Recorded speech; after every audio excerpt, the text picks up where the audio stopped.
자, 2부에서는 천년물과 노벨상에 대해서 설명드리겠습니다. 자, 여러분 보시는 이분들은 바로 노벨상을 수상한 분들인데요. 자, 그러면 왼쪽에 보시는 이 동전 계시는 분이 누굽니까? 예, 노벨이죠. 바로 노벨상을 창시한 분이죠. 자, 오른쪽에 보시면 왼쪽에 노벨상을 수상한 6분과 그분들이 수상한 분야입니다. 이 분야에서 천연물 의약품 개발 사례는 어디에 있습니까? 예, 옥수수? 아니죠. 맨 오른쪽 위에 있는 바로 이 모기죠. 말라리아 관련된 그런 물질을 개발한 분이시죠. 자, 노벨상은 그 인류에게 큰 공헌을 해야 된다는 것이 바로 기본 전제입니다. 자, 그래서 노벨상을 수상한 천연물 의약품 개발 사례 맨 밑에 투유유라는 분이죠. 이분은 노벨상을 2015년에 개발한 중국의 여성 과학자입니다. 말라리아 병을 퇴치하는 그런 신약을 개발했습니다. 자, 첫 번째 사례가 되겠습니다. 즉 노벨상을 수상한 천연물 의약품 개발 사례 1번 바로 스트랩토마이신입니다. 자, 스트랩토마이신은 바로 뭡니까? 자, 항생제죠. 자, 이 스트랩토마이신은 이 결핵균을 즉 결핵을 치료하는 항생 물질입니다. 이거는 셀마 아브람 웍스맨이라는 과학자가 이제 처음에 개발했죠. 그래서 결핵균을 죽이는 최초의 발견이라고 그래서 이제 노벨상을 받게 됐죠. 자, 여기 보면 이제 스트랩토마이시스 글라이셀로스라는 이제 세균이죠. 그래서 이거는 미국 뉴저지주의 토양 세균입니다. 토양에서 얻은 방성균입니다. 이 방성균을 분리해서 추출한 것이 바로 뭡니까? 스트랩토마이신입니다. 그래서 밑에는 바로 유전자 배열이고 분자 구조를 보여주고 있습니다. 재미있는 것은 자, 이분이 이제 노벨상을 받았는데 근데 실제로 1943년에 이 스트랩토마이시스 글리세스에서 처음으로 이 항생제 스트랩토마이신을 분리에 성공한 사람 바로 학생이었어요. 제자. 앨버트 스와츠라는 분이었는데 근데 이분은 노벨상을 결국 받지 못하고 지도 교수님이 받게 되었죠. 그래서 천연 화합물의 발견으로 인류의 질병 치료에 지대한 영향을 미친 분들이 바로 이 의학 노벨상을 수상한다는 것을 알 수 있습니다. 자, 두 번째 사례입니다. 두 번째 사례는 아르테미신이라는 이제 물질을 발견한 분이죠. 이 물질을 발견한 분은 바로 이제 2015년 노벨 생리의학상을 받은 바로 두유라는 분이죠. 중국의 학자이죠. 자, 이것은 이 아르테미시아 아누아라는 개똥쑥이라는 식물에서 분리한 겁니다. 그리고 이 아르테미신이라는 물질은 아르테미스라는 그리스 신화, 즉 뭐 달의 여신, 그 그리스 신화에서 이제 왔습니다. 그래서 아르테미스의 이름을 좀 따서 아르테미신이라고 지었고, 그리고 이것을 개발할 시점에 그 베트남 전쟁이 한점이었고 그때 말라리아가 굉장히 문제가 됐습니다. 그래서 중국 정부에서 두유한테 과제를 주고 팀을 만들어서 이 말라리아를 퇴치하는 그런 약을 개발하기를 이제 명령했죠. 근데 이제 이분이 어떻게 했냐면은 전통 중국 한방에 있는 여러 가지 그 좋다고 하는 그런 식물들을 가지고 말라리아에 이제 듣는지 않는지를 이제 본 거죠. 그러다가 깨똥쑥에서 이제 효과가 있는 걸 알고 거기서 분리한 물질이 바로 뭐다? 아르테미신이라는 물질이다. 근데 그전에도 항말라리아 약이 있었지만은 그전에 있었던 약은 효과도 좋았지만 안정성 측면에서 조금 문제가 있었습니다. 그렇지만은 이 아르테미신이는 효과도 굉장히 탁월했지만은 부작용도 적어서 그리고 안정성 측면에서 매우 우수한 의약품으로 인정을 받고 있고 지금부터 널리 말라리아를 퇴치하는 데 가장 중요한 신약으로 이용되고 있습니다. 이 아르테미신인은 항말레리아뿐만 아니라 면역 조절, 항바이러스, 항균, 항종양, 항염, 진통 다양한 증상에도 효과가 있는 것으로 알려져 있습니다. 세 번째 사례가 되겠습니다. 세 번째 사례는 페니실린입니다. 자, 이 페니실린은 최초의 항생제죠. 그러면 이 페니실린 어디서 왔냐? 푸른 곰팡이에서 왔습니다. 이 푸른 곰팡이에서 왔는데 이 페니실린과 함께 인류의 평균 수명이 그전에는 50대였다 그러면 지금은 80대까지 늘어난 이유가 바로 이 페니실린이라는 것입니다. 왜냐하면 예전에는 우리가 병 걸리면은 예를 들어서 총상을 입었다 중상이 이렇게 되면 거기에 상처가 아물지 않죠. 아무리 깨끗하더라도. 근데 어디 항생제를 먹어서 그 균을 죽여버리지 않습니까? 그렇게 해서 이제 전쟁에서 많은 그 군인들이 이 페니실린 때문에 이제 살아온 경우이죠. 근데 이것은 이제 재밌는 게 알렉산더 플레밍이라는 분이 1929년에 이제 이 페니실린, 즉 이제 이 푸른 곰팡이에서 이제 발견했는데 스토리가 재밌습니다. 뭐냐면 이분이 이제 연구하다가 이제 세균 연구하다가 이제 그냥 두고 며칠 뒤에 와 보니까 세균들이 다 이제 번식하죠. 세균은 증식을 막 하는데, 근데 밑에 층에서 푸른 곰팡이를 연구하는 실험실에서 푸른 곰팡이가 싹 날아와 갖고 거기 있는 그 본인이 배양한 세균 이렇게 그 오른쪽으로 세균이 있는데 세균 거기에 보니까 푸른 곰팡이가 살짝 앉아 갖고 푸른 곰팡이 있는 데는 세균이 다 죽어버린 거예요. 아하, 세균을 죽이는 항생제 역할을 푸른 곰팡이가 한다고 거기에서 이제 분리하게 된 거죠.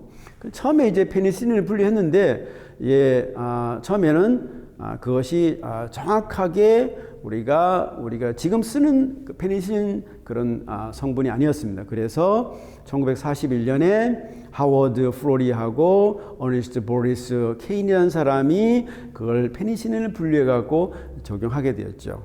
그래서 노벨 생리의학상을 1945년에 세 분이 공동으로 수상하게 된 것입니다.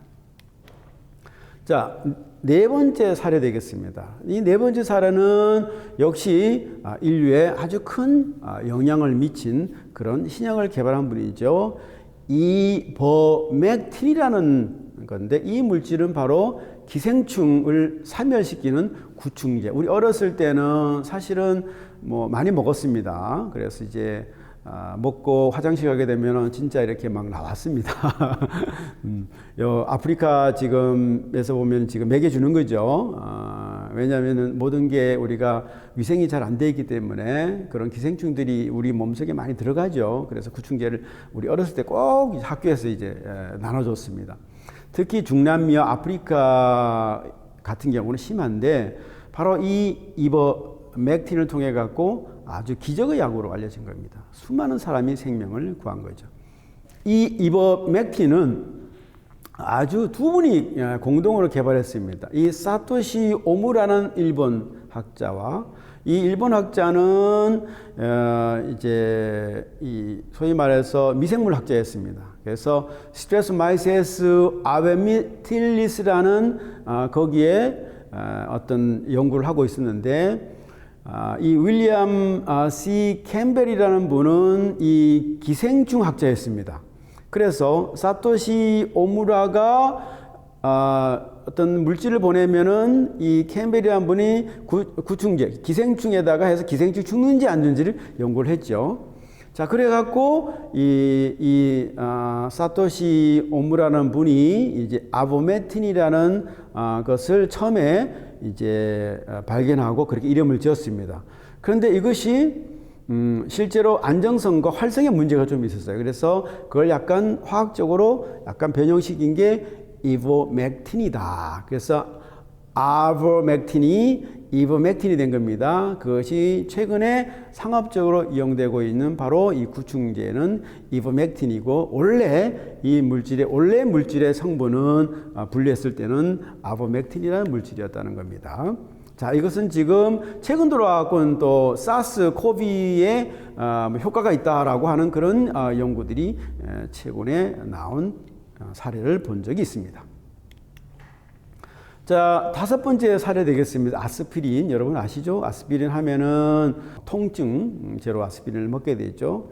자, 아스피린은 가장 많이 팔리는 약이 매년 500억 정이 판매되고, 그 얘기는 뭐냐면 인구가 우리가 얼마입니까? 50억.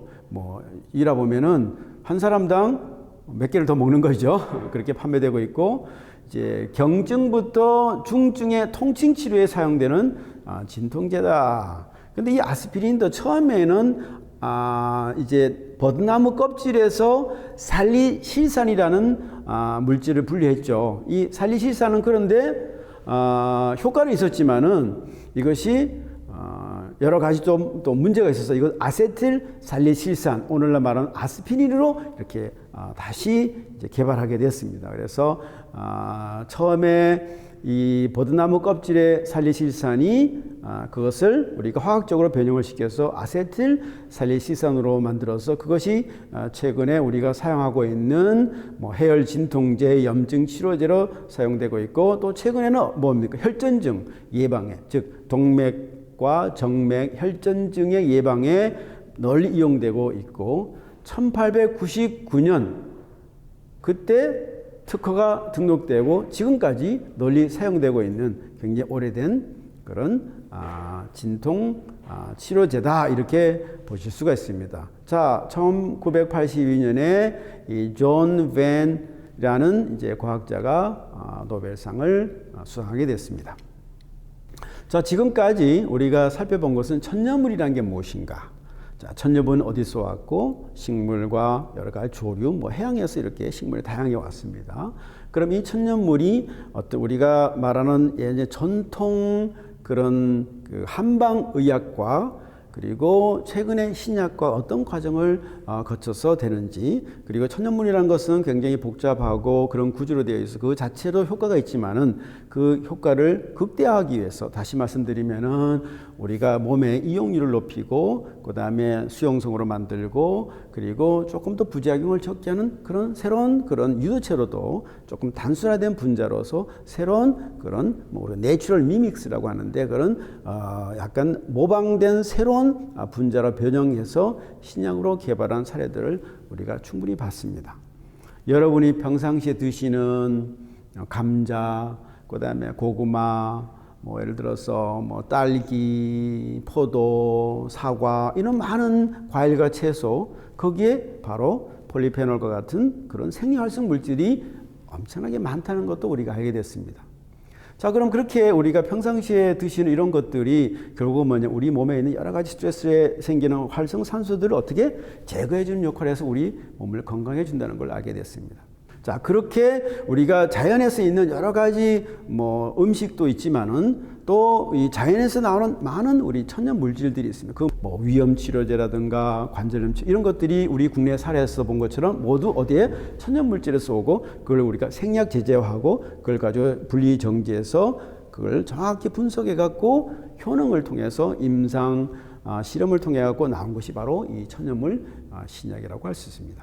자, 우리 생활에 밀접한 관계를 가지고 이런 모든 신약들도 어디서 온다? 천연물에서 오고, 그 천연물을 또 약간 변형해서 나오는 그런 새로운 분자에서 그걸 가지고 우리가 신약으로 개발된다는 것을 지금까지 충분히 살펴보았습니다.